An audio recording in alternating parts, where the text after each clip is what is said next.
Thank you. Yeah. You. And how would you describe yourself in only 3 words?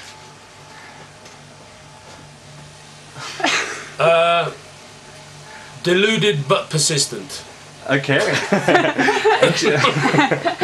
And your music? Deluded but persistent. But now you have more than 3 words. I don't know how to describe my music. I've never known. In all the years people have been asking me, especially when you get interviewed sometimes, not I'm talking about you guys, but sometimes you walk into a radio station, they don't know who you are, and they think it's quicker for them for you to describe your music. and they're greeted usually with a big bout of silence because I don't know what to say. And then we never get invited back. That's what happens normally. So, Okay. I don't know, because you could say it was like soft rock or something. Okay. You've recorded a lot of albums. How would you describe your personal development in this time? From your beginning till now? It's when you start, you have a lot of enthusiasm, and it's very easy to spend time doing it and to invest time. And what you do is you're enthusiastic and you have a lot of energy, but you also you're insecure, because the nature of creative people, they're naturally insecure. And as people, they persuade you to do all kinds of things that you shouldn't really do. Okay. And then as you get older, you kind of figure out that you should only really do certain things, and you need, it's very important to have integrity, and not, because it's easy to accuse people like us or me of being very safe and making soft rock and stuff, you know. But I wanted to use a vocabulary which was classic, you know. I think to be an angry young man at my age is ridiculous. You know, I have problems, I have children, music is an escape for me. I don't want to make a sound that sounds like fucking, you know, the most outrageous, shocking thing that will provoke an epileptic fit. I want, music is an escape. It has to be, it's my serenity. My life is tough enough. Okay. You know, I don't need, just as depressed people make happy music and become comedians, really kind of people that make melancholy music are kind of together because they've got it out. Do you know what I mean? That was their healing. Okay. So, how that's not really answering your question, I know, but what I'm trying to say is there is no development really. It's very natural, a very organic kind of day to day, because I live very much in the moment. I'm absolutely hopeless at planning. I cannot pack for a tour before the hour before I have to leave. I can't face it. I can't do it. Forward planning is painful for me. Okay. Any form of forward planning. It frustrates everybody. People, agents try and ask me, what do you think about the day off and the hotel and where do you want to stay? Oh, 'cause don't talk to me about it. Leave me alone. I cannot plan ahead. I live in the moment. So maybe if I planned a bit more, I'd be better, but that's just the way I am. I live in the moment. That's why I like to improvise. That's why I like to be on stage and not expect what I'm going to do, because that's where I feel comfortable. That's how I know I feel safe. If I have a list of things I need to do, it feels like work, and you just have, well, am I still on number 3? I've got 15 to do. You know, that's how it feels. I cannot do that. Okay. I have to live in the moment, and I think that's why I keep going all these years, because it stays fresh and it has never become work. Okay. Good. Let us talk about the album, the new one. This is the day. Yeah. What is for you the perfect day?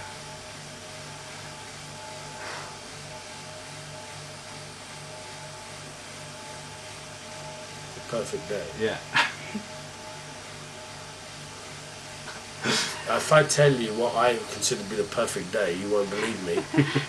It's really being left alone. Okay. You know, as long as I'm left alone, I'm pretty happy. As long as the phone doesn't ring, or a bill doesn't arrive, or a ticket doesn't go on my car, or somebody gets hurt that I love, or something like that happens. If I'm left alone and I haven't been faced with a problem to deal with, that's a perfect day for me. I'm quite happy on my own. I'm also quite happy with my family and friends, but I just, as you probably gather, that it's confrontation or having to deal with things. I just thought, just leave me alone. So that's how I am, really. Okay. And what is the subject of this album? The subject is, I suppose there's a few themes in there. Getting older in a world which isn't meant for you really, without noticing, you know. Okay. Being a generation where we didn't expect to like get older, and all of a sudden we have, and coming to terms with that. Also, in a world which is, you know, it's a bad place. It's not. It's confusing. It's soulless. There's no room for human beings anymore. It's all numbers and systems. People have forgotten how to make things and do things. They just put systems in place and think that's enough. Well, it fucking isn't. Do you know what I mean? Especially with somebody like me, who's completely inflexible and doesn't want to care about your system. You know, I'm kicking against it the whole time, and I find it really frustrating.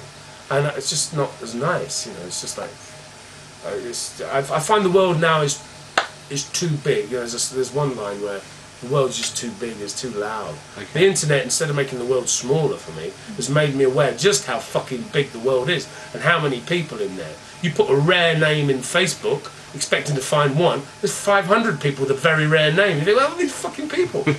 So you realise how big the world is. It's a big, scary place. And, you know, I think the genie is out of the bottle now. Can't put it back. Okay. And how do you get the ideas for your songs? Don't know. Don't know. The personal experiences. I wished I knew how to write songs. I don't. I just happen to write songs. Okay. There was no technique. Okay.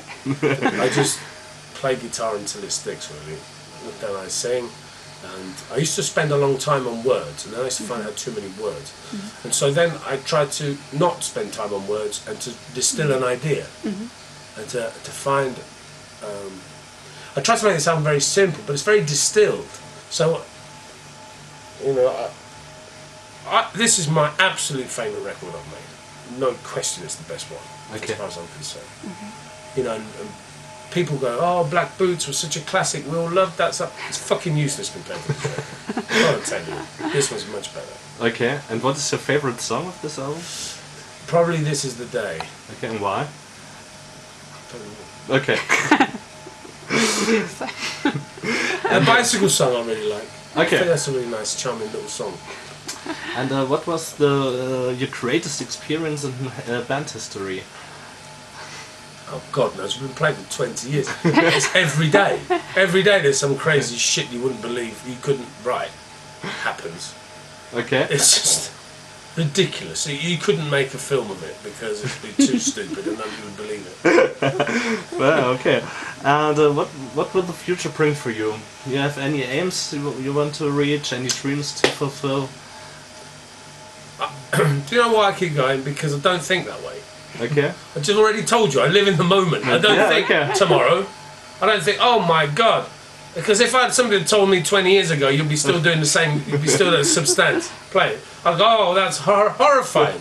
Actually, it's not horrifying, is it? Actually, I'm still doing what I wanted to do. So it's not horrifying. I quite like it, the fact. But it's it's difficult to explain it to people. Like my brother's like a businessman, he makes lots of money. He doesn't get why he said, what are you doing? You know, go and... He's much younger than me, and he's very supportive. I won't say he's not supportive, but he doesn't agree that I shouldn't be doing this. He does. But I can see he doesn't really understand why I'm doing it. You know. Okay. And now, the last question. The question we ask in every interview. Who pays for the first date? What do you mean, first date? If you meet If you take a girl? If you meet a girl, Well, who pays? The man, the woman, both? I've been with a girl for a long, long time. Who pays for the first date? I tell you what, the man tends to pay for all the bloody dates, doesn't he? Yeah.